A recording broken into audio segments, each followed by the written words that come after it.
ਪਿਛਲੇ ਐਪੀਸੋਡ 'ਚ ਦੇਖਿਆ ਤੁਸੀਂ ਕਿਸ ਤਰੀਕੇ ਨਾਲ ਗੁਰਦੁਆਰਿਆਂ ਦੀ ਆਜ਼ਾਦੀ ਤੋਂ ਸ਼ੁਰੂ ਹੋਈ ਲੜਾਈ ਬਦਲ ਗਈ ਸਿਆਸੀ ਜੰਗ 'ਚ 1925 ਦੀ ਜਿੱਤ ਤੇ ਉਸੇ ਨਾਲ ਅਕਾਲੀ ਦਲ 'ਚ ਪਹਿਲੀ ਫੁੱਟ ਨਰਮ ਧੜਾ ਗਰਮ ਧੜਾ ਫਿਰ ਕਾਂਗਰਸ ਨਾਲ ਸਾਂਝ ਤੇ ਸਿੱਖ ਹੱਕਾਂ ਉੱਤੇ ਟਕਰਾ ਫਿਰ ਆਇਆ 1947 ਆਜ਼ਾਦੀ ਮਿਲੀ ਪਰ ਪੰਜਾਬ ਵੰਡਿਆ ਗਿਆ ਗੁਰਧਾਮ ਪਿੱਛੇ ਰਹਿ ਗਏ ਲੱਖਾਂ ਉਜੜ ਗਏ ਅਤੇ ਸਿੱਖ ਸਿਆਸਤ ਨੂੰ ਮਿਲਿਆ ਸਭ ਤੋਂ ਵੱਡਾ ਝਟਕਾ ਅਕਾਲੀ ਦਲ ਦੇ ਆਗੂ ਖਿੰਡ ਗਏ ਸਿਆਸੀ ਤਾਕਤ ਕਮਜ਼ੋਰ ਹੋ ਗਈ ਤੇ ਸਿੱਖਾਂ ਦੀ ਸਿਆਸੀ ਪਹਿਚਾਣ ਦਾ ਸਵਾਲ ਹੋਰ ਡੂੰਘਾ ਹੋ ਗਿਆ ਸਵਾਲ ਇਹ ਕਿ ਸਿੱਖ ਸਿਆਸਤ ਦਾ ਅਗਲਾ ਰਾਹ ਕੀ ਹੋਵੇਗਾ ਕਿਉਂਕਿ ਆਜ਼ਾਦੀ ਇੱਥੇ ਖਤਮ ਨਹੀਂ ਹੋਈ ਸੀ ਇੱਥੋਂ ਇੱਕ ਨਵੀਂ ਕਹਾਣੀ ਅਤੇ ਇੱਕ ਨਵੀਂ ਲੜਾਈ ਸ਼ੁਰੂ ਹੋਈ ਸੀ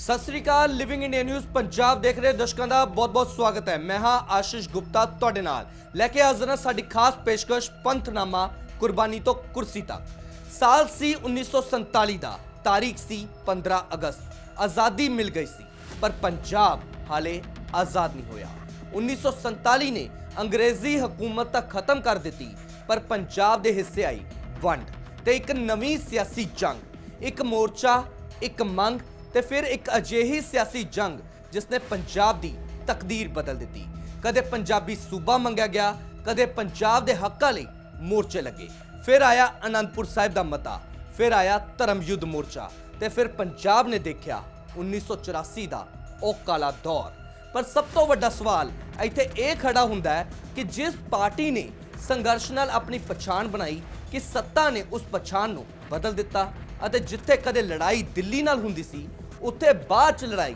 ਆਪਣੇ ਨਾਲ ਕਿਉਂ ਹੋਣ ਲੱਗੀ ਇਹ ਹੈ ਅਕਾਲੀ ਦਲ ਦੀ ਉਹ ਕਹਾਣੀ ਜਿੱਥੇ ਮੋਰਚੇ ਵੀ ਸਨ ਬਗਾਵਤਾਂ ਵੀ ਸਨ ਜ਼ਖਮ ਵੀ ਸਨ ਅਤੇ ਸੱਤਾ ਦੇ ਗੱਠਜੋੜ ਵੀ ਆਜ਼ਾਦੀ ਤੋਂ ਗੱਠਜੋੜ ਜ਼ਖਮ ਸਿਆਸਤ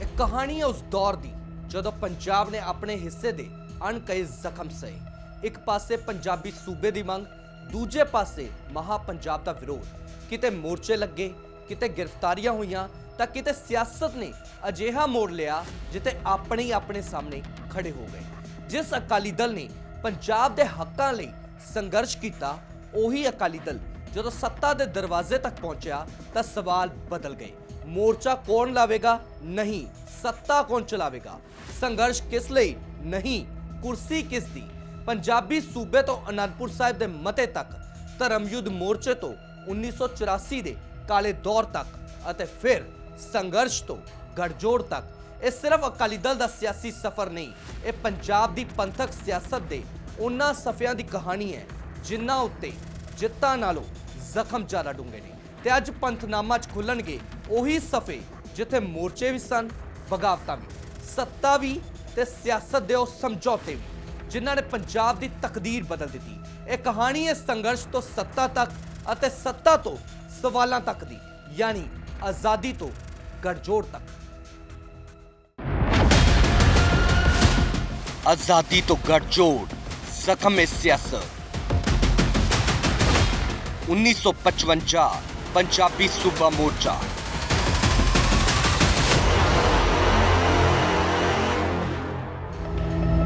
आज़ादी तो बाद भी पंजाब ने बहुत ਵੱਖ-ਵੱਖ जंगा लड़ियां उससे चो एक सी पंजाब सूबा मोर्चा 1954 ਦੀਆਂ ਗੁਰਦੁਆਰਾ ਚੋਣਾਂ 'ਚ ਅਕਾਲੀ ਦਲ ਦੀ ਮਹਾਨ ਜਿੱਤ ਤੋਂ ਬਾਅਦ ਪੰਜਾਬੀ ਸੂਬੇ ਦੀ ਮੰਗ ਹੋਰ ਵੀ ਜ਼ੋਰ ਫੜਨ ਲੱਗੀ ਹਰ ਪਾਸੇ ਕਾਨਫਰੰਸਾਂ ਜਲਸੇ ਅਤੇ ਇਕੱਠ ਹੋਣ ਲੱਗੇ ਫਰਵਰੀ 1955 'ਚ ਸ਼੍ਰੋਮਣੀ ਅਕਾਲੀ ਦਲ ਨੇ ਪੰਜਾਬੀ ਸੂਬੇ ਦੀ ਪ੍ਰਾਪਤੀ ਦਾ ਮਤਾ ਪਾਸ ਕੀਤਾ फिर अप्रैल च हुई ऑल इंडिया कांग्रेस कमेटी की मीटिंग च डॉक्टर कैलाश नाथ ने पंजाबी सूबे का विरोध किया इस दौरान पंजाब के फिरका प्रस्त हिंदुओं ने महा पंजाब का नारा चुक लिया इस कारण सूबे च तनाव बढ़ता गया 27 ਮਾਰਚ 1955 ਨੂੰ ਅੰਮ੍ਰਿਤਸਰ 'ਚ ਮਹਾ ਪੰਜਾਬ ਕਾਨਫਰੰਸ ਕੀਤੀ ਗਈ ਅਤੇ ਪੰਜਾਬੀ ਸੂਬੇ ਦੀ ਖੁੱਲ੍ਹ ਕੇ ਵਿਰੋਧਤਾ ਕੀਤੀ ਗਈ। ਇਸ ਦੇ ਨਾਲ ਹੀ ਪੰਜਾਬ 'ਚ ਖਿਚਾਅ ਹੋਰ ਵੱਧ ਗਿਆ। ਜਵਾਹਰ ਲਾਲ ਨਹਿਰੂ ਨੇ 20 ਮਾਰਚ 1955 ਨੂੰ ਪੰਜਾਬ ਹਾਈ ਕੋਰਟ ਦੇ ਉਦਘਾਟਨ ਸਮੇਂ ਕਿਹਾ ਕਿ ਪੱਕੇ ਹਿੰਦੂ ਪੰਜਾਬ 'ਚ ਆਪਣੇ ਆਪ ਨੂੰ ਪਰਾਇਆ ਮਹਿਸੂਸ ਕਰਦੇ ਨੇ ਅਤੇ ਪੰਜਾਬ ਇਸ ਸਮੱਸਿਆ ਦਾ ਇੱਕ ਕੇਂਦਰ ਬਣ ਕੇ ਰਹਿ ਗਿਆ। ਅਜਿਹੇ ਮਾਹੌਲ 'ਚ ਪੰਜਾਬੀ ਸੂਬੇ ਅਤੇ ਮਹਾ ਪੰਜਾਬ ਦੇ ਹੱਕ ਅਤੇ ਵਿਰੋਧ 'ਚ ਨਾਅਰੇਬਾਜ਼ੀ ਹੋਰ ਤੇਜ਼ ਹੋ ਗਈ। ਨਤੀਜੇ ਵਜੋਂ 6 ਅਪ੍ਰੈਲ 1955 ਨੂੰ ਅੰਮ੍ਰਿਤਸਰ ਦੇ ਡਿਪਟੀ ਕਮਿਸ਼ਨਰ ਨੇ ਨੋਟੀਫਿਕੇਸ਼ਨ ਜਾਰੀ ਕਰਦਿਆਂ ਕਿਹਾ ਕਿ ਹਾਲਾਤਾਂ ਨੂੰ ਦੇਖਦਿਆਂ ਕਈ ਨਾਅਰਿਆਂ ਨਾਲ ਸ਼ਾਂਤੀ ਭੰਗ ਹੋਣ ਦਾ ਖਤਰਾ ਹੈ, ਜਿਨ੍ਹਾਂ 'ਚ ਪੰਜਾਬੀ ਸੂਬੇ ਲੈ ਕੇ ਰਹਾਂਗੇ, ਮਹਾ ਪੰਜਾਬ ਜ਼ਿੰਦਾਬਾਦ, ਪੰਜਾਬੀ ਸੂਬਾ ਅਮਰ ਰਹੇ, ਮਹਾ ਪੰਜਾਬ ਮੁਰਦਾਬਾਦ, ਪੰਜਾਬੀ ਸੂਬਾ ਬਣਾਵਾਂਗੇ ਸ਼ਾਮਿਲ ਰਹੇ। ਇਸੇ ਲਈ ਇਹਨਾਂ ਨਾਅਰਿਆਂ ਉੱਤੇ ਧਾਰਾ 144 ਤਹਿਤ ਪਾਬੰਦੀ ਲਾ ਦਿੱਤੀ ਗਈ।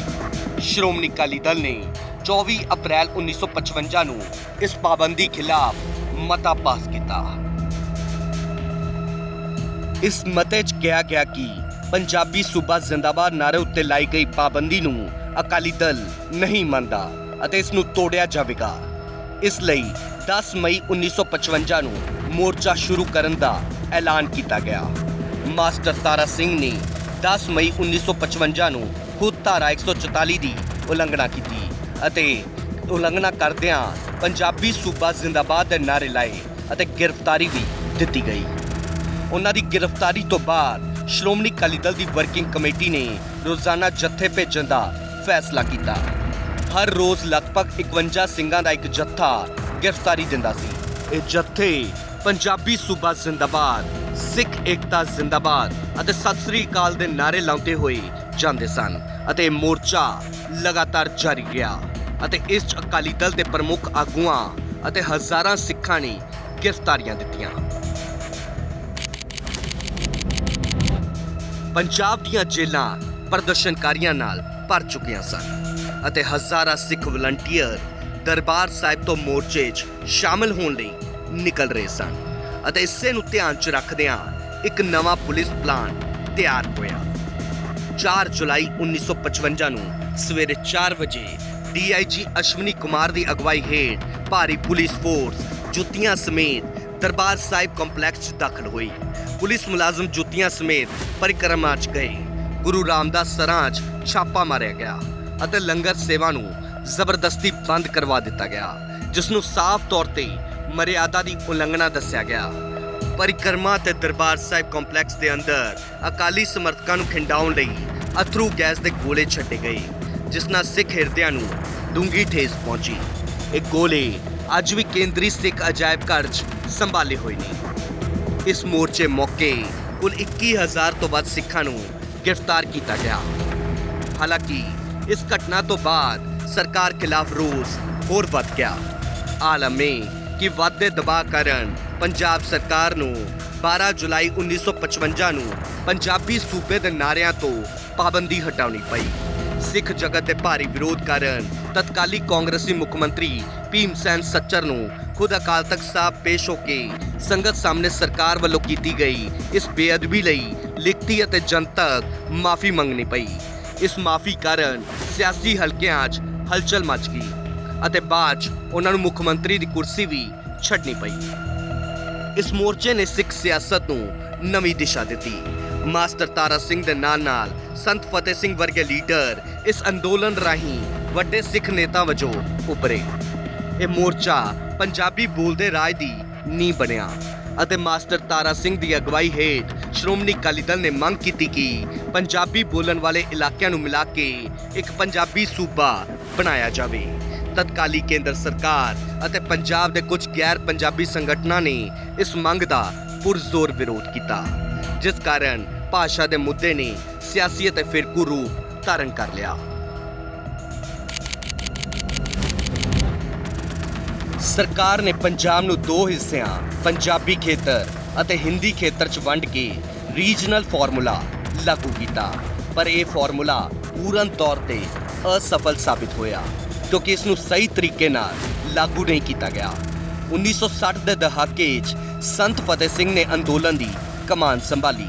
ਉਹਨਾਂ ਨੇ ਇਸ ਮੋਰਚੇ ਨੂੰ ਪੂਰੇ ਤਰੀਕੇ ਨਾਲ ਭਾਸ਼ਾਈ ਅਤੇ ਧਰਮ ਨਿਰਪੱਖ ਰੂਪ ਦਿੱਤਾ, ਜਿਸ ਨਾਲ ਅੰਦੋਲਨ ਨੂੰ ਹੋਰ ਮਜ਼ਬੂਤੀ ਮਿਲੀ। ਉਹਨਾਂ ਨੇ ਮੰਗਾਂ ਮਨਵਾਉਣ ਲਈ ਮਰਨ ਵਰਤ ਰੱਖਣ ਦਾ ਵੀ ਐਲਾਨ ਕੀਤਾ। 1960 ਦੀਆਂ ਗੁਰਦੁਆਰਾ ਚੋਣਾਂ। ਸ਼੍ਰੋਮਣੀ ਗੁਰਦੁਆਰਾ ਪ੍ਰਬੰਧਕ ਕਮੇਟੀ ਦੀਆਂ ਚੋਣਾਂ 1947 ਚ ਹੋਈਆਂ ਅਤੇ ਨਾਗੋਕੇ ਗਰੁੱਪ ਦਾ ਕਬਜ਼ਾ ਹੋ ਗਿਆ। ਸਰਕਾਰ ਨੇ 7 ਸਾਲ ਚੋਣਾਂ ਨਾ ਕਰਵਾਈਆਂ, ਪਰ ਰੌਲਾ ਪੈਣ ਤੇ ਫਿਰ 1954 ਚ ਚੋਣਾਂ ਕਰਵਾਈਆਂ ਗਈਆਂ, ਜਿਸ ਦੇ ਨਤੀਜੇ ਮਾਸਟਰ ਤਾਰਾ ਸਿੰਘ ਅਤੇ ਅਕਾਲੀ ਦਲ ਦੇ ਹੱਕ 'ਚ ਗਏ। ਅਕਾਲੀ ਦਲ ਨੂੰ ਮਹਾਨ ਜਿੱਤ ਪ੍ਰਾਪਤ ਹੋਈ। ਫਿਰ ਗਿਆਨੀ ਕਰਤਾਰ ਸਿੰਘ, ਕਾਂਗਰਸ, ਕਮਿਊਨਿਸਟ ਅਤੇ ਹੋਰ ਸਾਰੇ ਲੀਡਰ ਮਾਸਟਰ ਤਾਰਾ ਸਿੰਘ ਅਤੇ ਅਕਾਲੀ ਦਲ ਦੇ ਮੁਖਾਲਿਫ ਇਕੱਠੇ ਹੋ ਗਏ ਅਤੇ 16 ਨਵੰਬਰ 1958 ਨੂੰ ਮਾਸਟਰ ਤਾਰਾ ਸਿੰਘ ਨੂੰ ਹਾਰ ਦਿੱਤੀ।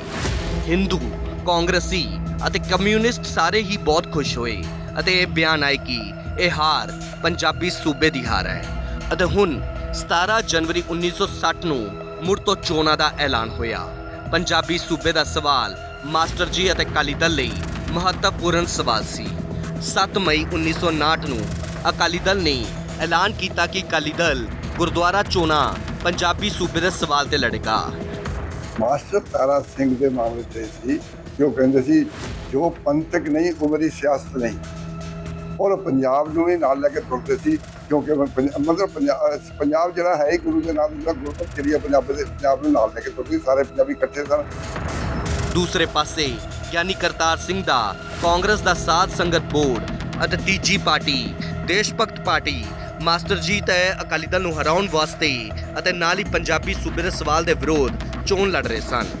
ਗਿਆਨੀ ਕਰਤਾਰ ਸਿੰਘ ਸਰਕਾਰੀ ਮਦਦ ਸਮੇਤ ਮੈਦਾਨ 'ਚ ਨਿੱਤਰ ਚੁੱਕਿਆ ਸੀ।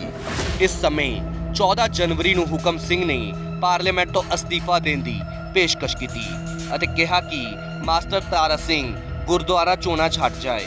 ਉਸ ਵੇਲੇ ਵੀ ਸ਼੍ਰੋਮਣੀ ਕਮੇਟੀ ਕਾਂਗਰਸ ਦੇ ਪ੍ਰਭਾਵ ਹੇਠ ਸੀ। ਉਹ ਸਟੇਜ ਵੀ ਮਾਸਟਰ ਤਾਰਾ ਸਿੰਘ ਅਤੇ ਅਕਾਲੀ ਦਲ ਦੇ ਖਿਲਾਫ ਸੀ। ਠੀਕ ਇਸ ਮਾਹੌਲ 'ਚ 23 ਦਸੰਬਰ 1959 ਨੂੰ ਬੰਬੇ ਸੂਬੇ ਨੂੰ ਗੁਜਰਾਤ ਅਤੇ ਮਹਾਰਾਸ਼ਟਰ ਸੂਬਿਆਂ 'ਚ ਵੰਡਣ ਦਾ ਐਲਾਨ ਕੀਤਾ ਗਿਆ, ਜਿਸ ਦਾ ਨਤੀਜਾ ਇਹ ਨਿਕਲਿਆ ਕਿ ਪੰਜਾਬ ਹੀ ਇੱਕ ਵਿਤਕਰੇ ਵਾਲਾ ਸੂਬਾ ਸਾਰੇ ਹਿੰਦੁਸਤਾਨ 'ਚ ਰਹਿ ਗਿਆ, ਜਿਸ ਨੂੰ ਬੋਲੀ ਦੇ ਆਧਾਰ ਤੇ ਨਹੀਂ ਵੰਡਿਆ ਗਿਆ। ਇਸ ਦਾ ਅਸਰ ਵੀ ਅਕਾਲੀ ਦਲ ਦੇ ਹੱਕ 'ਚ ਪਿਆ। ਅਕਾਲੀ ਦਲ ਨੇ ਪੰਜਾਬੀ ਸੂਬੇ ਅਤੇ ਮਹਾਰਾਸ਼ਟਰ ਨਾਲ ਇਸ ਦਾ ਮੁਕਾਬਲਾ ਕਰਦਿਆਂ ਪ੍ਰਚਾਰ ਵੱਧ ਤੋਂ ਵੱਧ ਕੀਤਾ। ਫੈਸਲਾਕੁਨ ਮੋੜ। ਜਦੋਂ 1965 ਦੀ ਜੰਗ ਛਿੜੀ ਤਾਂ ਅਕਾਲੀ ਆਗੂਆਂ ਨੇ ਦੇਸ਼ ਵਿੱਚ ਆਪਣਾ ਮੋਰਚਾ ਮੁਲਤਵੀ ਕਰ ਦਿੱਤਾ ਅਤੇ ਭਾਰਤੀ ਫੌਜ ਦਾ ਡਟ ਕੇ ਸਾਥ ਦਿੱਤਾ।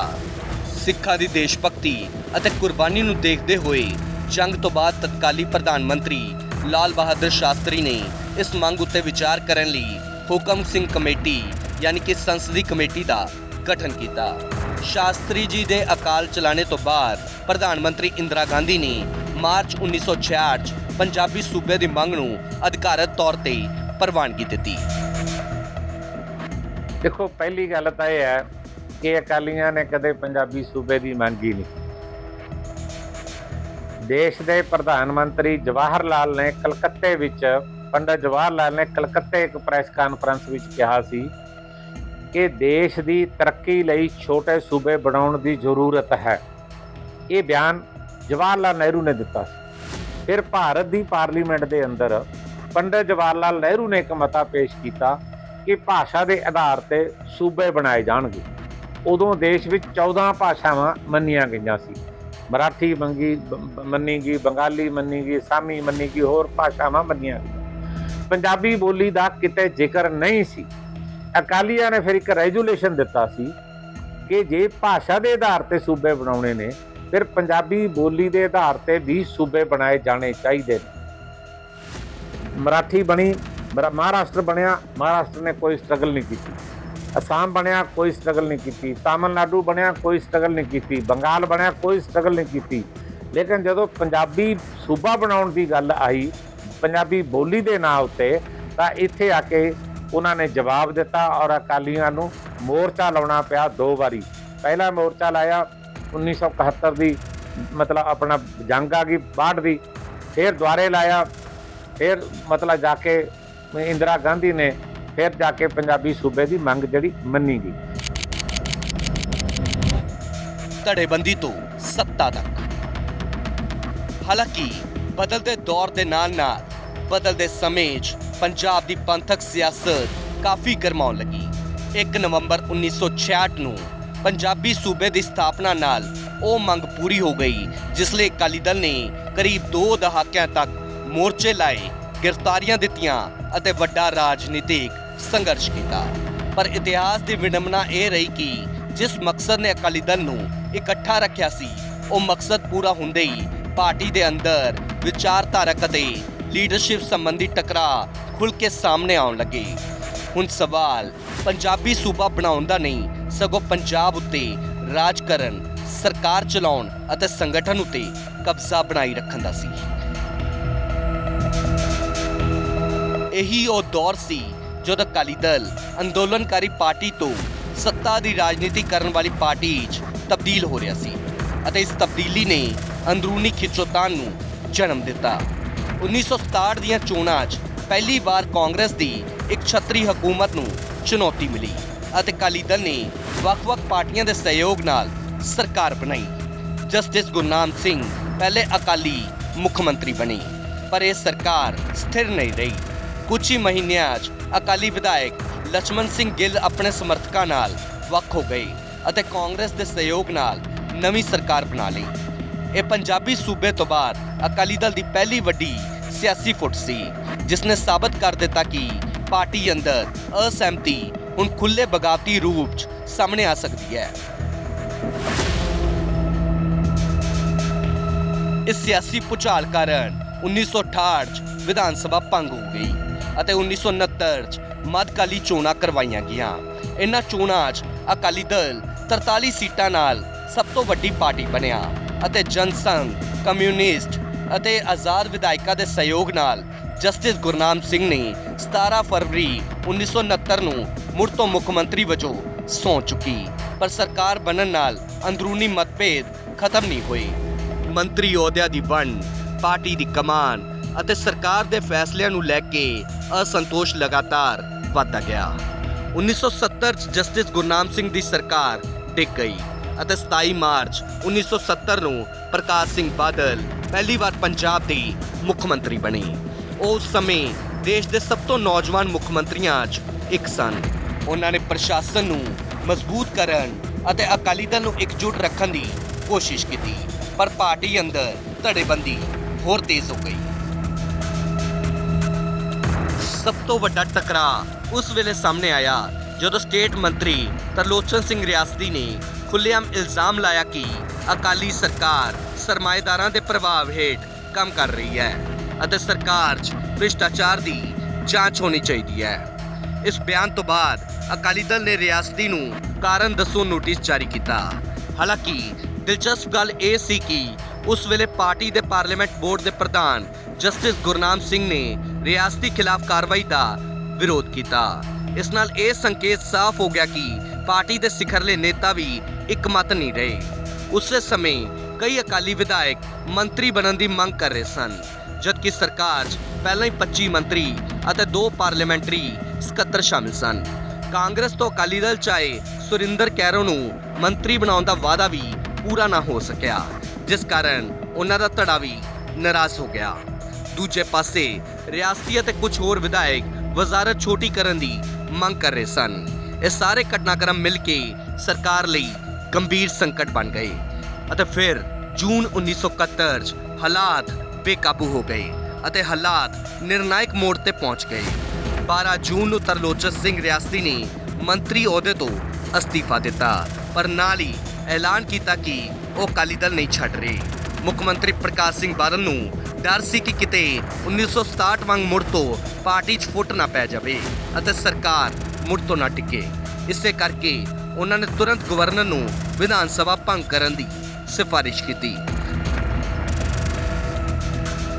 13 ਜੂਨ 1971 ਨੂੰ ਪ੍ਰਕਾਸ਼ ਸਿੰਘ ਬਾਦਲ ਨੇ ਆਪਣਾ ਅਸਤੀਫਾ ਦੇ ਕੇ ਨਵੀਆਂ ਚੋਣਾਂ ਦੀ ਮੰਗ ਕੀਤੀ ਅਤੇ ਗਵਰਨਰ ਨੇ ਵਿਧਾਨ ਸਭਾ ਭੰਗ ਕਰਨ ਦੀ ਸਿਫਾਰਿਸ਼ ਮਨਜ਼ੂਰ ਕੀਤੀ। ਅਤੇ ਇਸੇ ਤਰੀਕੇ ਨਾਲ ਪੰਜਾਬੀ ਸੂਬੇ ਦੀ ਪ੍ਰਾਪਤੀ ਤੋਂ ਸਿਰਫ 5 ਸਾਲਾਂ ਦੇ ਅੰਦਰ ਹੀ ਅਕਾਲੀ ਦਲ ਲਗਾਤਾਰ ਧੜੇਬੰਦੀ, ਬਗਾਵਤਾਂ, ਲੀਡਰਸ਼ਿਪ ਟਕਰਾਅ ਅਤੇ ਸੱਤਾ ਦੀ ਖਿੱਚੋਤਾਣ 'ਚ ਉਲਝ ਗਿਆ। ਨਤੀਜੇ ਵਜੋਂ 14 ਜੂਨ 1971 ਤੋਂ ਪੰਜਾਬ 'ਚ ਰਾਸ਼ਟਰਪਤੀ ਰਾਜ ਲਾਗੂ ਹੋ ਗਿਆ, ਜੋ ਮਾਰਚ 1972 ਤੱਕ ਚੱਲਿਆ। ਇਹ ਦੌਰ ਸਿਰਫ ਇੱਕ ਸਰਕਾਰ ਦੇ ਡਿੱਗਣ ਦੀ ਕਹਾਣੀ ਨਹੀਂ ਸੀ, ਸਗੋਂ ਇਸ ਗੱਲ ਦਾ ਇਤਿਹਾਸਿਕ ਸਬੂਤ ਵੀ ਸੀ ਕਿ ਪੰਜਾਬੀ ਸੂਬਾ ਬਣਾਉਣ ਤੋਂ ਬਾਅਦ ਅਕਾਲੀ ਦਲ ਦੀ ਸਭ ਤੋਂ ਵੱਡੀ ਚੁਣੌਤੀ ਵਿਰੋਧੀਆਂ ਨਾਲ ਨਹੀਂ, ਸਗੋਂ ਆਪਣੇ ਹੀ ਅੰਦਰੂਨੀ ਮਤਭੇਦਾਂ ਨਾਲ ਸੀ। ਇਹੀ ਅੰਦਰੂਨੀ ਫੁੱਟ ਅਗਲੇ ਦਹਾਕਿਆਂ 'ਚ ਵੀ ਅਕਾਲੀ ਰਾਜਨੀਤੀ ਨੂੰ ਵਾਰ-ਵਾਰ ਪ੍ਰਭਾਵਿਤ ਕਰਦੀ ਰਹੀ। ਪੰਜਾਬ 'ਚ ਅਗਲੀਆਂ ਚੋਣਾਂ 1972 'ਚ ਹੋਣੀਆਂ ਸਨ। ਸਾਲ 1971 'ਚ 5 ਮਹੀਨੇ ਕਿਸੇ ਖਾਸ ਘਟਨਾ ਤੋਂ ਬਿਨਾਂ ਬੀਤ ਜਾਣ ਦੀ ਆਸ ਸੀ, ਪਰ ਅਕਾਲੀ ਸਿਆਸਤ ਦਾ ਰੁਖ ਪੰਜਾਬ ਤੋਂ ਦਿੱਲੀ ਵੱਲ ਹੋ ਗਿਆ। ਦਿੱਲੀ 'ਚ ਜਥੇਦਾਰ ਸੰਤੋਖ ਸਿੰਘ ਦਾ ਉੱਥੋਂ ਦੇ ਗੁਰਦੁਆਰਿਆਂ ਤੇ ਕਬਜ਼ਾ ਸੀ।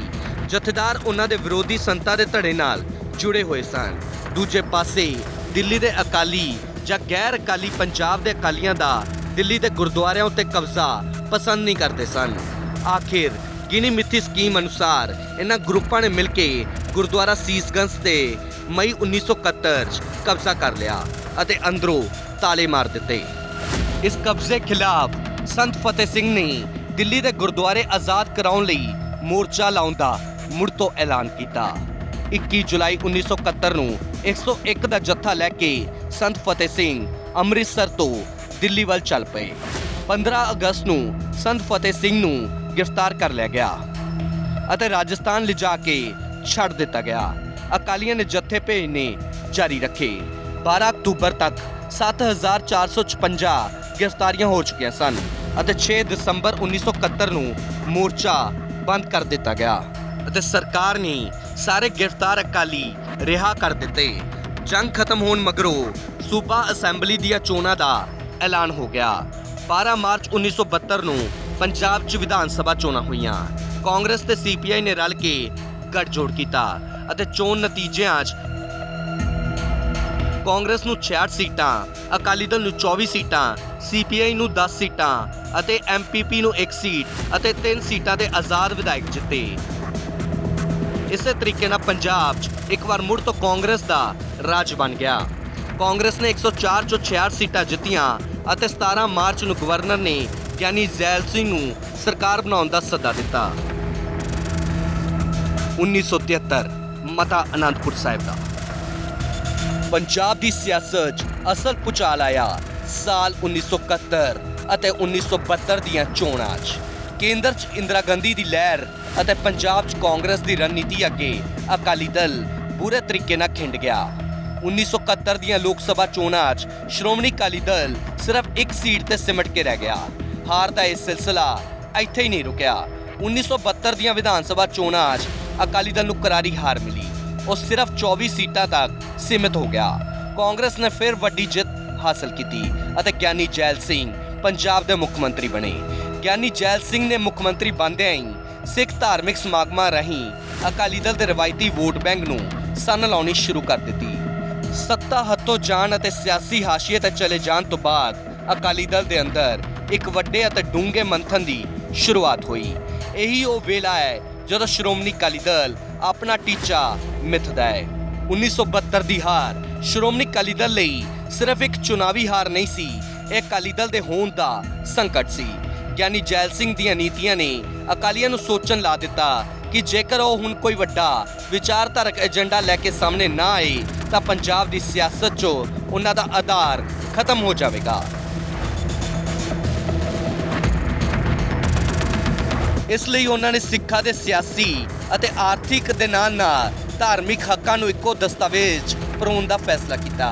ਇਸ ਸਿਆਸੀ ਸੰਕਟ ਅਤੇ ਨਿਰਾਸ਼ਾ 'ਚੋਂ ਬਾਹਰ ਨਿਕਲਣ ਲਈ 11 ਦਸੰਬਰ 1972 ਨੂੰ ਅਕਾਲੀ ਦਲ ਦੇ ਪ੍ਰਧਾਨ ਵੱਲੋਂ ਇੱਕ 12 ਮੈਂਬਰੀ ਸਬ ਕਮੇਟੀ ਦਾ ਗਠਨ ਕੀਤਾ ਗਿਆ।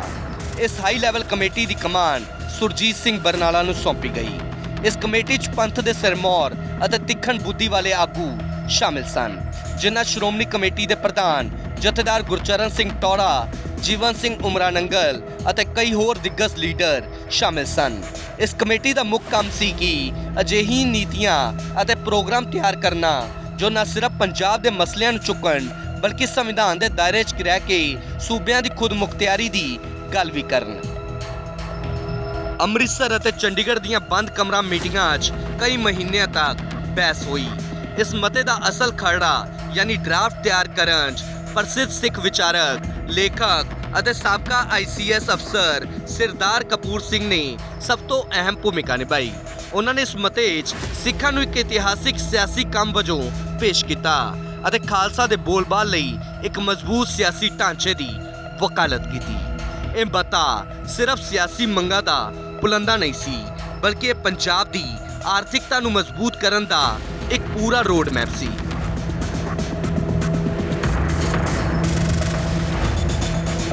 ਸਰਦਾਰ ਕਪੂਰ ਸਿੰਘ ਨੇ ਜੋ ਮਤਾ ਲਿਖਿਆ ਸੀ ਉਸ ਦਾ ਟਾਈਟਲ ਸ਼੍ਰੋਮਣੀ ਅਕਾਲੀ ਦਲ ਦੇ ਨਵੇਂ ਪਾਲਿਸੀ ਪ੍ਰੋਗਰਾਮ ਦਾ ਮਤਾ ਸੀ। ਇਹ ਮਤਾ ਸੁਰਜੀਤ ਸਿੰਘ ਬਰਨਾਲਾ ਦੀ ਅਗਵਾਈ ਹੇਠ ਬਣੀ ਕਮੇਟੀ ਵੱਲੋਂ ਤਿਆਰ ਕੀਤਾ ਗਿਆ। ਸਰਦਾਰ ਕਪੂਰ ਸਿੰਘ ਨੇ ਆਪਣੇ ਹੱਥੀਂ ਇਹ ਮਤਾ ਲਿਖਿਆ। ਇੱਥੇ ਇਸ ਮਤੇ ਦੀ ਵਿਆਖਿਆ ਕਰਨੀ ਇਸ ਲਈ ਜ਼ਰੂਰੀ ਹੈ ਕਿਉਂਕਿ ਇਹੀ ਮਤਾ ਅੱਗੇ ਜਾ ਕੇ ਸੋਧ ਦੇ ਨਾਲ ਆਲ ਇੰਡੀਆ ਅਕਾਲੀ ਕਾਨਫਰੰਸ ਪਾਸ ਕੀਤਾ ਜਾਂਦਾ ਹੈ। ਸ਼ੁਰੂਆਤ 'ਚ ਮਤਾ ਹੁੰਦਾ ਹੈ ਕਿ ਖਾਲਸਾ ਪੰਥ ਦਾ ਵਿਦਿਅਕ ਨਿਸ਼ਾਨਾ ਜਿਸ ਸਿੱਖ ਕੌਮ ਨੂੰ ਜਾਗਰੂਕ ਕਰਨ ਦਾ ਟੀਚਾ ਹੈ ਅਤੇ ਇਸ ਮਤੇ 'ਚ ਪੇਂਡੂ ਅਤੇ ਪਛੜੇ ਵਰਗ ਦੇ ਵਿਦਿਆਰਥੀਆਂ ਲਈ ਉੱਚ ਵਿੱਦਿਆ ਪ੍ਰਾਪਤੀ ਦੀ ਵੀ ਗੱਲ ਹੈ।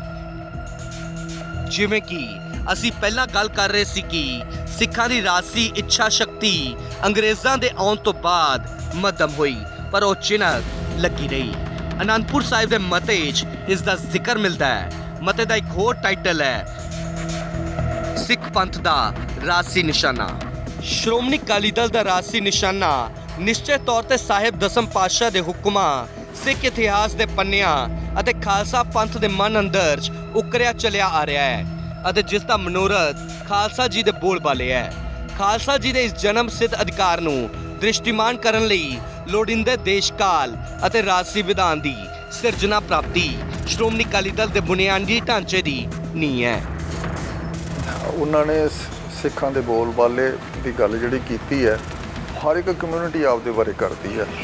ਉਹਦੇ 'ਚ ਕੋਈ ਵੱਡੀ ਗੱਲ ਨਹੀਂ ਸੀ। ਉਹ ਤਾਂ ਇੱਕ ਭੂਮਿਕਾ ਰੱਖੀ ਸੀ ਵੀ ਸਿੱਖਾਂ ਦੇ ਬੋਲਬਾਲੇ ਮੇਨ ਜੋ ਤੁਹਾਡਾ ਕਲਚਰਲ ਲੈਵਲ ਦੀ ਜਿਹੜੀ ਹੋਂਦ ਹੈ, ਸੱਭਿਆਚਾਰਕ ਹੋਂਦ ਹੈ ਅਤੇ ਤੁਹਾਡਾ ਇੱਕ ਵੱਖਰੀ ਪਛਾਣ ਹੈ ਅਤੇ ਤੁਸੀਂ ਉਸ ਨੂੰ ਕਾਇਮ ਰੱਖਣਾ ਅਤੇ ਉਹਨੂੰ ਬਣਾ ਕੇ ਰੱਖਣਾ। ਇਹਦਾ ਮਤਲਬ ਬੋਲਬਾਲੇ ਆ। ਅਤੇ ਜਿਹੜੀ ਹੁਣ ਇੰਡੀਆ ਦੇ ਵਿੱਚ ਗੱਲਬਾਤ ਚੱਲ ਰਹੀ ਹੈ, ਇੰਡੀਆ ਦੇ ਆਜ਼ਾਦ ਹੋਇਆ ਜਿਉਂ 47 ਦੇ ਵਿੱਚ 1947 'ਚ, ਉਹਦੇ ਵਿੱਚ ਜਿਹੜੇ ਸਾਡੇ ਉਸ ਵੇਲੇ ਦੇ ਵੱਡੀ ਲੀਡਰਸ਼ਿਪ ਸੀ ਕਾਂਗਰਸ ਦੀ, ਉਹਨਾਂ ਦਾ ਇਹ ਸੀਗਾ ਵੀ ਦੇਸ਼ ਬਹੁਤ ਵੱਡਾ ਅਤੇ ਇਹ ਇੰਨਾ ਵੱਡਾ ਦੇਸ਼ ਹੈ ਅਤੇ ਇਹਨੂੰ ਇਕੱਠਾ ਰੱਖਣਾ ਮੁਸ਼ਕਿਲ ਹੈ।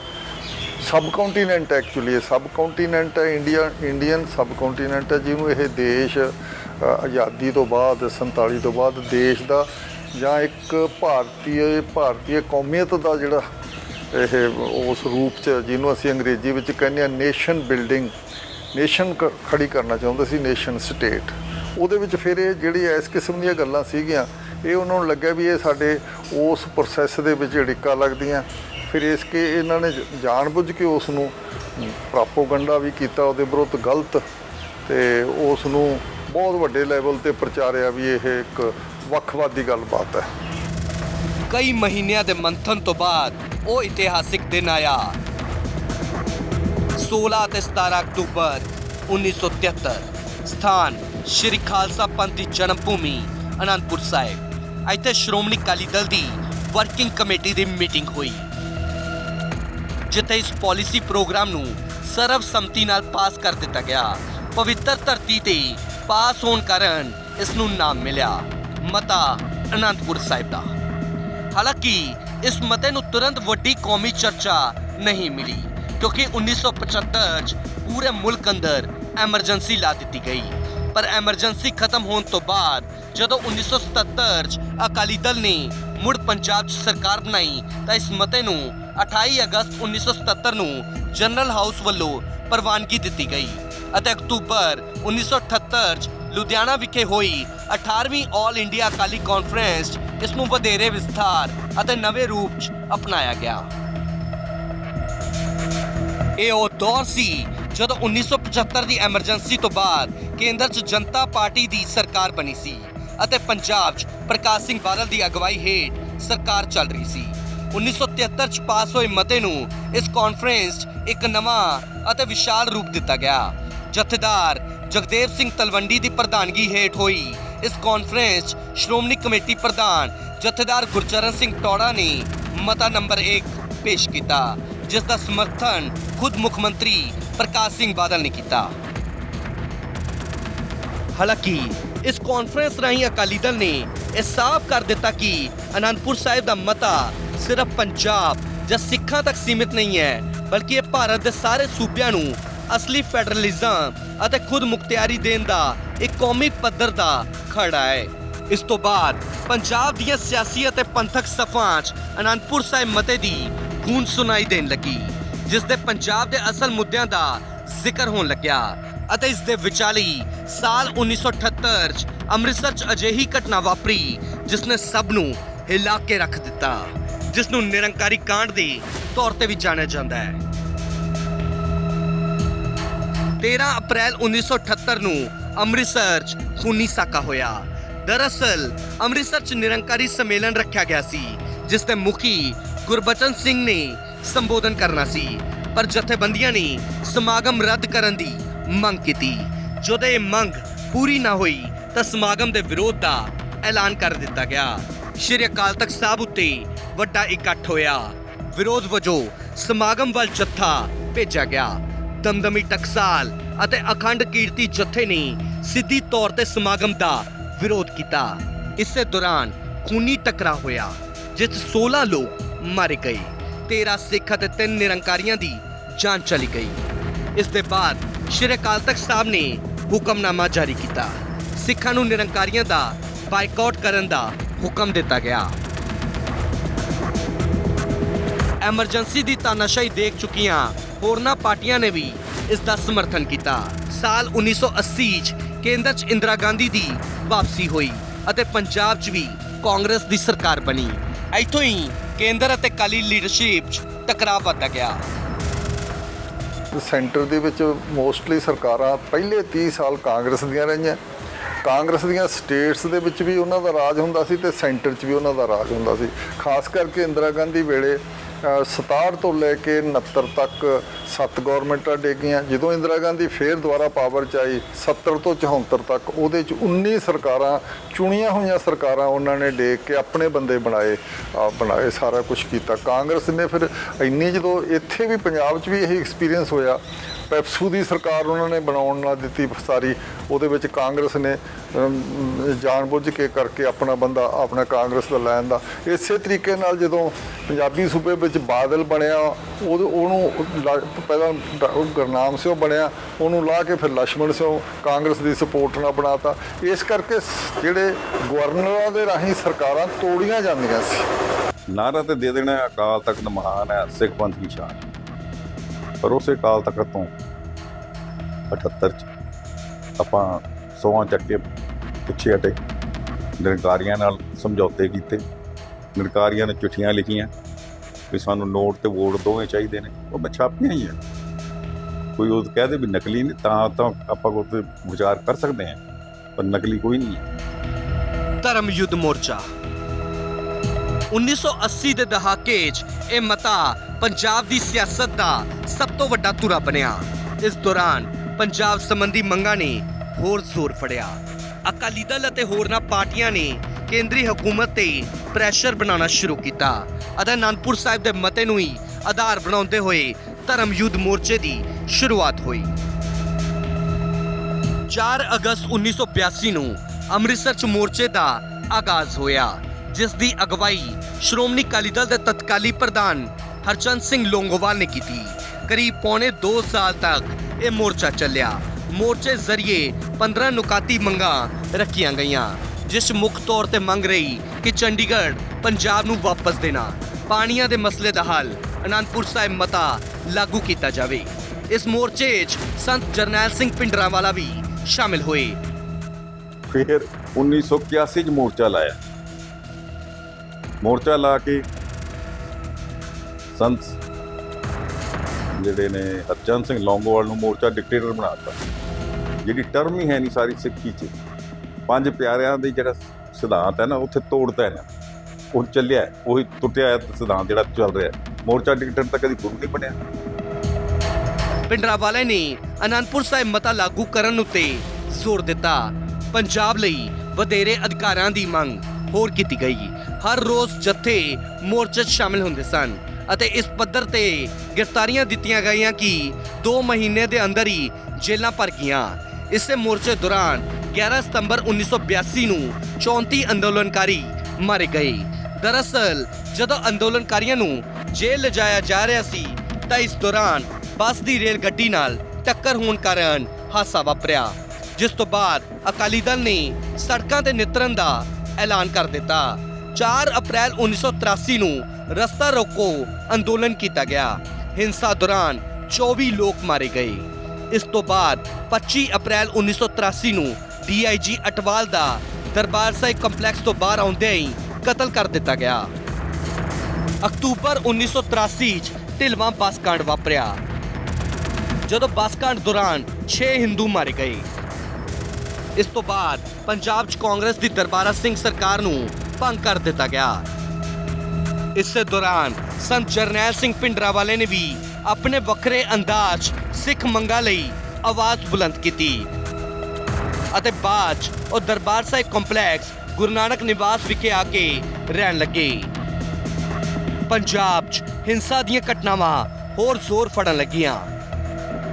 ਅਕਾਲੀ ਮੋਰਚਾ ਅਤੇ ਕੇਂਦਰ ਸਰਕਾਰ ਵਿਚਕਾਰ ਕਈ ਦੌਰ ਦੀ ਗੱਲਬਾਤ ਬੇਸਿੱਟਾ ਰਹੀ। ਅਕਤੂਬਰ 1983 'ਚ ਪੰਜਾਬ 'ਚ ਰਾਸ਼ਟਰਪਤੀ ਸ਼ਾਸਨ ਲਾਗੂ ਕਰ ਦਿੱਤਾ ਗਿਆ ਅਤੇ ਦਰਬਾਰਾ ਸਿੰਘ ਦੀ ਸਰਕਾਰ ਡੇਗ ਦਿੱਤੀ ਗਈ। 84 ਦਾ ਕਾਲਾ ਦੌਰ। ਇਹ ਦੌਰ ਪੰਜਾਬ ਅਤੇ ਪੰਥਕ ਸਿਆਸਤ ਲਈ ਬੇਹੱਦ ਦੁਖਦਾਈ ਰਿਹਾ। 84 'ਚ ਆਪਰੇਸ਼ਨ ਬਲੂ ਸਟਾਰ ਅਤੇ ਦਿੱਲੀ ਸਮੇਤ ਦੇਸ਼ ਭਰ 'ਚ ਹੋਏ ਸਿੱਖ ਵਿਰੋਧੀ ਦੰਗਿਆਂ ਨੇ ਸੂਬੇ ਦੇ ਸਿਆਸੀ ਅਤੇ ਸਮਾਜਿਕ ਤਾਣੇ-ਬਾਣੇ ਨੂੰ ਹਿਲਾ ਕੇ ਰੱਖ ਦਿੱਤਾ। ਜੂਨ 1984 'ਚ ਭਾਰਤੀ ਫੌਜ ਨੇ ਸ਼੍ਰੀ ਦਰਬਾਰ ਸਾਹਿਬ ਕੰਪਲੈਕਸ 'ਚ ਆਪਰੇਸ਼ਨ ਬਲੂ ਸਟਾਰ ਚਲਾਇਆ। ਭਾਰਤੀ ਫੌਜ ਵੱਲੋਂ ਦਰਬਾਰ ਸਾਹਿਬ ਅਤੇ ਅਕਾਲ ਤਖਤ ਸਾਹਿਬ ਉੱਤੇ ਟੈਂਕਾਂ ਤੇ ਤੋਪਾਂ ਨਾਲ ਹਮਲਾ ਕੀਤਾ ਗਿਆ ਤਾਂ ਜੋ ਉੱਥੇ ਮੌਜੂਦ ਹਥਿਆਰਬੰਦ ਮੈਂਬਰਾਂ ਨੂੰ ਕਾਬੂ ਕੀਤਾ ਜਾ ਸਕੇ। ਇਸ ਹਮਲੇ 'ਚ ਅਕਾਲ ਤਖਤ ਸਾਹਿਬ ਨੂੰ ਭਾਰੀ ਨੁਕਸਾਨ ਪਹੁੰਚਿਆ ਅਤੇ ਵੱਡੀ ਗਿਣਤੀ 'ਚ ਜਾਨੀ ਨੁਕਸਾਨ ਹੋਇਆ। ਇਸ ਫੌਜੀ ਕਾਰਵਾਈ ਨੇ ਸਿੱਖ ਜਗਤ 'ਚ ਭਾਰੀ ਰੋਸ ਪੈਦਾ ਕਰ ਦਿੱਤਾ। ਅਕਾਲੀ ਦਲ ਦੀ ਲੀਡਰਸ਼ਿਪ ਨੂੰ ਵੀ ਕੌਮੀ ਪੱਧਰ ਉੱਤੇ ਵੱਡਾ ਝਟਕਾ ਲੱਗਿਆ ਅਤੇ ਇਸ ਕਾਰਵਾਈ 'ਚ ਸੰਤ ਜਰਨੈਲ ਸਿੰਘ ਭਿੰਡਰਾਂਵਾਲੇ ਸਮੇਤ ਕਈ ਲੋਕ ਮਾਰੇ ਗਏ। ਇਸ ਘਟਨਾ ਨੇ ਪੰਜਾਬ ਅਤੇ ਦੇਸ਼ ਦੀ ਰਾਜਨੀਤੀ ਉੱਤੇ ਡੂੰਘਾ ਅਸਰ ਛੱਡਿਆ ਅਤੇ ਬਾਅਦ ਦੇ ਸਾਲਾਂ 'ਚ ਅੱਤਵਾਦ, ਵਿਰੋਧ ਅਤੇ ਹਿੰਸਾ ਦਾ ਦੌਰ ਹੋਰ ਗੰਭੀਰ ਹੋ ਗਿਆ। ਅਕਤੂਬਰ 1984 'ਚ ਪ੍ਰਧਾਨ ਮੰਤਰੀ ਇੰਦਰਾ ਗਾਂਧੀ ਦੇ ਕਤਲ ਤੋਂ ਬਾਅਦ ਦਿੱਲੀ ਸਮੇਤ ਦੇਸ਼ ਦੇ ਕਈ ਹਿੱਸਿਆਂ 'ਚ ਭਿਆਨਕ ਸਿੱਖ ਵਿਰੋਧੀ ਦੰਗੇ ਭੜਕ ਉੱਠੇ, ਜਿਸ ਨੇ ਪੰਥਕ ਮਾਨਸਿਕਤਾ ਨੂੰ ਡੂੰਘੇ ਜ਼ਖਮ ਦਿੱਤੇ। ਹਾਲਾਂਕਿ ਇਹਨਾਂ ਜ਼ਖਮਾਂ ਤੋਂ ਪੰਜਾਬ ਹਲੇ ਉੱਭਰਿਆ ਨਹੀਂ ਸੀ ਕਿ ਇੱਕ ਹੋਰ ਨਵੀਂ ਕਹਾਣੀ ਦੀ ਸ਼ੁਰੂਆਤ ਹੋਈ, ਜੋ ਸੀ ਅਕਾਲੀ ਦਲ ਦੀ ਵਾਪਸੀ। ਨਵੇਂ ਪ੍ਰਧਾਨ ਮੰਤਰੀ ਰਾਜੀਵ ਗਾਂਧੀ ਅਤੇ ਅਕਾਲੀ ਮੁਖੀ ਸੰਤ ਹਰਚੰਦ ਸਿੰਘ ਲੌਂਗੋਵਾਲ ਵਿਚਕਾਰ ਇੱਕ ਸ਼ਾਂਤੀ ਸਮਝੌਤਾ ਹੋਇਆ, ਜਿਸ 'ਚ ਚੰਡੀਗੜ੍ਹ ਪੰਜਾਬ ਨੂੰ ਦੇਣ ਅਤੇ ਪਾਣੀਆਂ ਦੇ ਮਸਲੇ ਹੱਲ ਕਰਨ ਦੀ ਗੱਲ ਕਹੀ ਗਈ ਸੀ। ਹਾਲਾਂਕਿ ਇਹ ਸਮਝੌਤਾ ਪੂਰੀ ਤਰੀਕੇ ਨਾਲ ਲਾਗੂ ਨਹੀਂ ਹੋ ਸਕਿਆ। ਅਗਸਤ 1985 'ਚ ਸੰਤ ਲੌਂਗੋਵਾਲ ਦਾ ਕਤਲ ਕਰ ਦਿੱਤਾ ਗਿਆ। ਅੱਤਵਾਦ ਅਤੇ ਤਣਾਅ ਦੇ ਮਾਹੌਲ 'ਚ ਹੋਈਆਂ ਚੋਣਾਂ 'ਚ ਅਕਾਲੀ ਦਲ ਨੇ ਭਾਰੀ ਬਹੁਮਤ ਹਾਸਲ ਕੀਤਾ ਅਤੇ ਸੁਰਜੀਤ ਸਿੰਘ ਬਰਨਾਲਾ ਪੰਜਾਬ ਦੇ ਮੁੱਖ ਮੰਤਰੀ ਬਣੇ। ਪਰ ਮੁੱਖ ਮੰਤਰੀ ਰਹਿਣ ਦੇ ਬਾਵਜੂਦ ਸੁਰਜੀਤ ਸਿੰਘ ਬਰਨਾਲਾ ਨੂੰ ਬਗਾਵਤ ਝੱਲਣੀ ਪਈ। 1986 'ਚ ਬਰਨਾਲਾ ਸਰਕਾਰ ਨੂੰ ਅਕਾਲੀ ਦਲ ਦੇ ਅੰਦਰੋਂ ਹੀ ਪ੍ਰਕਾਸ਼ ਸਿੰਘ ਬਾਦਲ ਅਤੇ ਟੌੜਾ ਗਰੁੱਪ ਵੱਲੋਂ ਅਤੇ ਬਾਹਰੋਂ ਕਈ ਪੰਥਕ ਧਿਰਾਂ ਵੱਲੋਂ ਸਖਤ ਵਿਰੋਧ ਦਾ ਸਾਹਮਣਾ ਕਰਨਾ ਪਿਆ। ਪਾਰਟੀ 'ਚ ਪਹਿਲੀ ਵੱਡੀ ਬਗਾਵਤ ਅਤੇ ਟੁੱਟ ਭੱਜ ਹੋਈ। 1987 'ਚ ਬਰਨਾਲਾ ਸਰਕਾਰ ਨੂੰ ਬਰਖਾਸਤ ਕਰ ਦਿੱਤਾ ਗਿਆ। ਅਗਲੇ ਕੁਝ ਸਾਲ ਪੰਜਾਬ 'ਚ ਪੂਰੇ ਤਰੀਕੇ ਨਾਲ ਅੱਤਵਾਦ, ਪੁਲਿਸ ਐਨਕਾਊਂਟਰ ਅਤੇ ਖਾੜਕੂਵਾਦ ਦਾ ਦੌਰ ਰਿਹਾ। 1992 ਦੀਆਂ ਚੋਣਾਂ ਦਾ ਬਾਈਕਾਟ। 1992 'ਚ ਜਦੋਂ ਪੰਜਾਬ 'ਚ ਚੋਣਾਂ ਹੋਈਆਂ ਤਾਂ ਮੁੱਖ ਧਾਰਾ ਦੇ ਅਕਾਲੀ ਦਲ ਪ੍ਰਕਾਸ਼ ਸਿੰਘ ਬਾਦਲ ਗਰੁੱਪ ਨੇ ਡਰ ਅਤੇ ਹਾਲਾਤ ਕਾਰਨ ਚੋਣਾਂ ਦਾ ਬਾਈਕਾਟ ਕੀਤਾ। ਇਸ ਕਾਰਨ ਬੇਅੰਤ ਸਿੰਘ ਦੀ ਅਗਵਾਈ ਹੇਠ ਕਾਂਗਰਸ ਦੀ ਸਰਕਾਰ ਬਣੀ, ਜਿਸ ਨੇ ਬਾਅਦ 'ਚ ਪੁਲਿਸ ਮੁਖੀ KPS ਗਿੱਲ ਦੀ ਮਦਦ ਨਾਲ ਸੂਬੇ 'ਚੋਂ ਅੱਤਵਾਦ ਨੂੰ ਸਖਤੀ ਨਾਲ ਖਤਮ ਕੀਤਾ। ਮੋਗਾ ਇਤਿਹਾਸਿਕ ਕਾਨਫਰੰਸ ਅਤੇ ਗੱਠਜੋੜ। ਪੰਜਾਬ 'ਚ ਅੱਤਵਾਦ ਦੇ ਖਾਤਮੇ ਅਤੇ ਆਮ ਹਾਲਾਤ ਬੇਹਾਲ ਹੋਣ ਤੋਂ ਬਾਅਦ ਸ਼੍ਰੋਮਣੀ ਅਕਾਲੀ ਦਲ ਨੇ ਆਪਣੀ ਰਣਨੀਤੀ 'ਚ ਇਤਿਹਾਸਿਕ ਬਦਲਾਅ ਕੀਤਾ। ਮੋਗਾ ਦੀ ਕਾਨਫਰੰਸ 'ਚ ਪ੍ਰਕਾਸ਼ ਸਿੰਘ ਬਾਦਲ ਦੀ ਅਗਵਾਈ ਹੇਠ ਪਾਰਟੀ ਨੇ ਆਪਣੇ ਆਪ ਨੂੰ ਸਿਰਫ ਸਿੱਖਾਂ ਦੀ ਪਾਰਟੀ ਤੱਕ ਸੀਮਿਤ ਰੱਖਣ ਦੀ ਬਜਾਏ ਸਾਰੇ ਧਰਮਾਂ ਤੇ ਵਰਗਾਂ ਦੀ ਸਾਂਝੀ ਖੇਤਰੀ ਪਾਰਟੀ ਯਾਨੀ ਪੰਜਾਬੀਅਤ ਦੇ ਆਧਾਰ ਉੱਤੇ ਖੜੇ ਕਰਨ ਦਾ ਐਲਾਨ ਕੀਤਾ। ਇਸੇ ਦੌਰ 'ਚ ਪਾਰਟੀ ਨੇ BJP ਨਾਲ ਸਿਆਸੀ ਗੱਠਜੋੜ ਕੀਤਾ, ਜਿਸ ਨੇ ਅੱਗੇ ਚੱਲ ਕੇ 97 'ਚ ਅਕਾਲੀ ਦਲ ਨੂੰ ਭਾਰੀ ਬਹੁਮਤ ਨਾਲ ਸੱਤਾ 'ਚ ਵਾਪਸ ਲਿਆਂਦਾ। ਪਰ ਇਹ ਕਹਾਣੀ ਇੱਥੇ ਖਤਮ ਨਹੀਂ ਹੁੰਦੀ।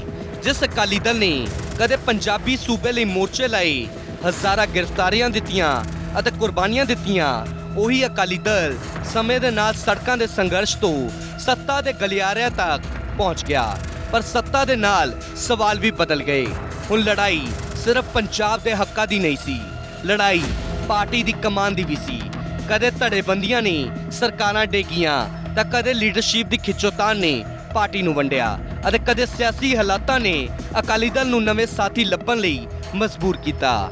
ਅਨੰਦਪੁਰ ਸਾਹਿਬ ਦੇ ਮਤੇ ਤੋਂ ਧਰਮ ਯੁੱਧ ਮੋਰਚੇ ਤੱਕ, 84 ਦੇ ਜ਼ਖਮਾਂ ਤੋਂ 92 ਦੀ ਚੋਣਾਂ ਦੇ ਬਾਈਕਾਟ ਤੱਕ ਅਤੇ ਫਿਰ ਮੋਗਾ ਕਾਨਫਰੰਸ ਤੋਂ BJP ਨਾਲ ਗੱਠਜੋੜ ਤੱਕ, ਇਹ ਸਿਰਫ ਇੱਕ ਪਾਰਟੀ ਦਾ ਸਫ਼ਰ ਨਹੀਂ ਸੀ, ਇਹ ਪੰਜਾਬ ਦੀ ਸਿਆਸਤ ਦੇ ਬਦਲਦੇ ਚਿਹਰੇ ਦੀ ਕਹਾਣੀ ਸੀ। ਪਰ ਸਭ ਤੋਂ ਵੱਡਾ ਸਵਾਲ ਅੱਜ ਵੀ ਕਾਇਮ ਹੈ। ਜਿਸ ਪਾਰਟੀ ਦੀ ਨੀਂਹ ਸੰਘਰਸ਼, ਕੁਰਬਾਨੀ ਅਤੇ ਪੰਜਾਬ ਦੇ ਹੱਕਾਂ ਦੀ ਸਿਆਸਤ ਉੱਤੇ ਰੱਖੀ ਗਈ ਸੀ, ਕਿ ਸੱਤਾ ਦੀ ਸਿਆਸਤ ਨੇ ਉਸ ਮੂਲ ਮਕਸਦ ਨੂੰ ਪਿੱਛੇ ਛੱਡ ਦਿੱਤਾ। ਅਤੇ ਜੇ ਇਤਿਹਾਸ ਗਵਾਹ ਹੈ ਕਿ ਅਕਾਲੀ ਦਲ ਨੂੰ ਸਭ ਤੋਂ ਵੱਡੀ ਚੁਣੌਤੀ ਕਈ ਵਾਰ ਵਿਰੋਧੀਆਂ ਤੋਂ ਨਹੀਂ ਆਪਣੇ ਅੰਦਰੋਂ ਮਿਲੀ, ਤਾਂ ਅਗਲਾ ਅਧਿਆਇ ਹੋਰ ਵੀ ਵੱਡਾ ਸਵਾਲ ਪੁੱਛੇਗਾ। ਅਕਾਲੀ ਦਲ ਨੇ ਪੰਜਾਬ ਲਈ ਕਿੰਨਾ ਸੰਘਰਸ਼ ਕੀਤਾ ਅਤੇ ਸੱਤਾ 'ਚ ਆ ਕੇ ਪੰਜਾਬ ਨੂੰ ਕੀ ਦਿੱਤਾ। ਇਹੀ ਉਹ ਮੋੜ ਹੈ ਜਿੱਥੋਂ ਸੰਘਰਸ਼ ਦੀ ਸਿਆਸਤ, ਸੱਤਾ ਦੀ ਸਿਆਸਤ ਅਤੇ ਫਿਰ ਸੱਤਾ ਬਚਾਉਣ ਦੀ ਸਿਆਸਤ ਇੱਕ ਦੂਜੇ ਨਾਲ ਟਕਰਾਉਂਦੀ ਨਜ਼ਰ ਆਉਂਦੀ ਸੀ। ਅਤੇ ਇੱਥੋਂ ਸ਼ੁਰੂ ਹੁੰਦਾ ਹੈ ਅਕਾਲੀ ਦਲ ਦੇ ਸਫ਼ਰ ਦਾ ਸਭ ਤੋਂ ਵਿਵਾਦਿਤ, ਸਭ ਤੋਂ ਦਿਲਚਸਪ ਅਤੇ ਸਭ ਤੋਂ ਫੈਸਲਾਕੁਨ ਅਧਿਆਇ। ਖੈਰ, ਗੱਠਜੋੜ ਤਾਂ ਹੋ ਗਿਆ, ਇਹ ਕਹਾਣੀ ਇੱਥੇ ਖਤਮ ਨਹੀਂ ਹੁੰਦੀ, ਕਿਉਂਕਿ 1996 ਤੋਂ ਬਾਅਦ ਪੰਜਾਬ ਦੀ ਪੰਥਕ ਸਿਆਸਤ ਨੇ ਉਹ ਦੌਰ ਵੇਖਿਆ ਜਿਸ ਨੇ ਅਕਾਲੀ ਦਲ ਦੇ ਅੰਦਰੋਂ ਲੈ ਕੇ ਪੰਥ ਦੇ ਵਿਹੜੇ ਤੱਕ ਸਭ ਕੁਝ ਹਿਲਾ ਕੇ ਰੱਖ ਦਿੱਤਾ। ਜਿਸ ਪਾਰਟੀ ਨੇ ਕਦੇ ਇੱਕ ਝੰਡੇ ਹੇਠ ਪੰਥ ਨੂੰ ਇਕੱਠਾ ਕੀਤਾ ਸੀ, ਉਸੇ ਪਾਰਟੀ ਦੇ ਅੰਦਰ ਧੜੇ ਬਣੇ, ਧੜੇ ਟੁੱਟੇ ਅਤੇ ਫਿਰ ਤੋਂ ਨਵੇਂ ਧੜੇ ਬਾਂਧੇ ਗਏ। ਸੱਤਾ ਆਈ, ਗੱਠਜੋੜ ਹੋਇਆ, ਸਰਕਾਰਾਂ ਬਣੀਆਂ, ਪਰ ਸੱਤਾ ਦੇ ਨਾਲ-ਨਾਲ ਪੰਥਕ ਸਿਆਸਤ ਦੇ ਅੰਦਰ ਇੱਕ ਖਾਮੋਸ਼ੀ ਵਾਲੀ ਦਰਾਰ ਵੀ ਡੂੰਗੀ ਹੁੰਦੀ ਗਈ। ਫਿਰ ਆਇਆ ਉਹ ਦੌਰ ਜਦੋਂ ਬੇਅਦਬੀ ਦੀਆਂ ਘਟਨਾਵਾਂ ਨੇ ਪੰਜਾਬ ਦੀ ਸਿਆਸਤ ਨੂੰ ਸਿਰਫ ਗਰਮਾਇਆ ਨਹੀਂ, ਸਿਆਸੀ ਨਕਸ਼ਾ ਹੀ ਬਦਲ ਦਿੱਤਾ। ਬਰਗਾੜੀ, ਬੈਬਲ ਕਲਾ, ਕੋਟਪੁਰਾ, ਇਹ ਸਿਰਫ ਥਾਵਾਂ ਦੇ ਨਾਮ ਨਹੀਂ ਰਹੇ, ਇਹ ਪੰਥਕ ਰੋਹ ਦੇ ਪ੍ਰਤੀਕ ਬਣ ਗਏ। ਸੜਕਾਂ ਉੱਤੇ ਸੰਗਤ, ਮੰਚ ਉੱਤੇ ਸਿਆਸਤ ਤੇ ਹਰ ਪਾਸੇ ਇੱਕੋ ਸਵਾਲ, ਜਵਾਬਦੇਹ ਕੌਣ, ਜ਼ਿੰਮੇਵਾਰ ਕੌਣ। ਅਤੇ ਫਿਰ ਆਈਆਂ ਮੁੜ ਤੋਂ ਚੋਣਾਂ, ਨਵੇਂ ਚਿਹਰੇ ਆਏ, ਨਵੀਆਂ ਪੰਥਕ ਧਿਰਾਂ ਉੱਭਰੀਆਂ ਅਤੇ ਅਕਾਲੀ ਦਲ ਦਾ ਸਿਆਸੀ ਗ੍ਰਾਫ ਹੇਠਾਂ ਹੀ ਡਿੱਗਦਾ ਗਿਆ। 2017, 2022, 2024 ਅਤੇ ਉਸ ਤੋਂ ਬਾਅਦ ਜ਼ਿਮਨੀ ਚੋਣਾਂ, ਹਰ ਚੋਣ ਨੇ ਅਕਾਲੀ ਦਲ ਦੀ ਕਹਾਣੀ ਦਾ ਇੱਕ ਹੋਰ ਸਫਾ ਖੋਲ੍ਹਿਆ। ਜੋ ਟਕਰਾਅ ਕਦੇ ਬੰਦ ਕਮਰਿਆਂ 'ਚ ਹੁੰਦਾ ਸੀ, ਉਹ ਹੁਣ ਖੁੱਲ੍ਹ ਕੇ ਸਾਹਮਣੇ ਆਉਣ ਲੱਗਿਆ। ਬਾਦਲ ਧੜਾ, ਬਾਗੀ ਧੜਾ ਤੇ ਵਿਚਕਾਰ ਪੰਥਕ ਸਵਾਲ। ਮਾਮਲਾ ਇੱਥੋਂ ਤੱਕ ਪਹੁੰਚਿਆ ਕਿ ਸਿਆਸੀ ਲੜਾਈ ਦਾ ਕੇਂਦਰ ਅਕਾਲ ਤਖਤ ਸਾਹਿਬ ਜਾ ਪਹੁੰਚਿਆ। ਫੈਸਲੇ ਹੋਏ, ਸਪਸ਼ਟੀਕਰਨ ਆਏ, ਮਾਫੀਆਂ ਮੰਗੀਆਂ ਗਿਆ ਅਤੇ ਪੰਥਕ ਸਿਆਸਤ ਨੇ ਇੱਕ ਵਾਰ ਮੁੜ ਆਪਣੇ ਹੀ ਅਤੀਤ ਦੇ ਸਾਹਮਣੇ ਖੜ ਕੇ ਆਪਣੇ ਆਪ ਨੂੰ ਸਵਾਲ ਕੀਤਾ। ਸਵਾਲ ਇਹ ਕਿ ਕਦੇ ਕਿਸੇ ਨੇ ਸੋਚਿਆ ਸੀ ਕਿ ਇੱਕ ਸਮੇਂ ਪੰਜਾਬ ਦੀ ਸਿਆਸਤ ਦਾ ਕੇਂਦਰ ਰਹੀ ਇਹ ਪਾਰਟੀ ਆਪਣੀ ਫੁੱਟ ਦੇ ਮਲਬੇ ਹੇਠ ਦਬਦੀ ਜਾਵੇਗੀ? ਕਿਉਂਕਿ ਇਹ ਸਿਰਫ ਇੱਕ ਪਾਰਟੀ ਦੇ ਟੁੱਟਣ ਦੀ ਕਹਾਣੀ ਨਹੀਂ, ਇਹ ਉਸ ਪੰਥਕ ਸਿਆਸਤ ਦੀ ਕਹਾਣੀ ਹੈ ਜਿੱਥੇ ਵਿਚਾਰ ਟਕਰਾਏ, ਵਫਾਦਾਰੀਆਂ ਬਦਲੀਆਂ, ਗੱਠਜੋੜ ਬਣੇ, ਗੱਠਜੋੜ ਟੁੱਟੇ, ਬੇਅਦਬੀ ਨੇ ਜ਼ਮੀਰ ਹਿਲਾਇਆ ਤੇ ਆਖਿਰ ਪੰਥਕ ਏਕਤਾ ਹੀ ਸਭ ਤੋਂ ਵੱਡਾ ਸਿਆਸੀ ਸਵਾਲ ਬਣ ਗਈ। ਗੱਠਜੋੜ ਤੋਂ ਬੇਅਦਬੀ ਤੱਕ ਤੇ ਬੇਅਦਬੀ ਤੋਂ ਅਕਾਲੀ ਦਲ ਦੇ ਹਾਸ਼ੀਏ ਤੱਕ ਅਸਲ ਟਕਰਾਅ ਕਿੱਥੇ ਹੋਇਆ, ਕਿਸਨੇ ਸਾਥ ਦਿੱਤਾ ਤੇ ਕਿਸਨੇ ਰਾਹ ਬਦਲਿਆ, ਕੌਣ ਪੰਥ ਦੇ ਨਾਲ ਖੜਾ ਰਿਹਾ ਅਤੇ ਕੌਣ ਸੱਤਾ ਦੇ ਨਾਲ। ਜਿਸ ਪੰਥਕ ਸਿਆਸਤ ਨੇ ਕਦੇ ਪੰਜਾਬ ਨੂੰ ਇੱਕ ਝੰਡੇ ਹੇਠ ਇਕੱਠਾ ਕੀਤਾ ਸੀ, ਉਹੀ ਸਿਆਸਤ ਕਦੋਂ ਧੜਿਆਂ 'ਚ ਵੰਡੀ ਗਈ, ਇਹ ਸਫ਼ਰ ਅਜੇ ਮੁੱਕਿਆ ਨਹੀਂ। ਕਈ ਮੋੜ ਬਾਕੀ ਨੇ, ਕਈ ਚਿਹਰੇ ਬੇਨਕਾਬ ਹੋਣੇ ਨੇ, ਕਈ ਸਵਾਲਾਂ ਦੇ ਜਵਾਬ ਬਾਕੀ ਨੇ ਅਤੇ ਇਹਨਾਂ ਸਾਰੇ ਸਵਾਲਾਂ ਦਾ ਜਵਾਬ ਮਿਲੇਗਾ ਅਗਲੇ ਹਫਤੇ ਪੰਥਨਾਮਾ ਕੁਰਬਾਨੀ ਤੋਂ ਕੁਰਸੀ ਤੱਕ, ਕਿਉਂਕਿ ਕਹਾਣੀ ਅਜੇ ਬਾਕੀ ਹੈ, ਬਹੁਤ ਕੁਝ ਬਾਕੀ।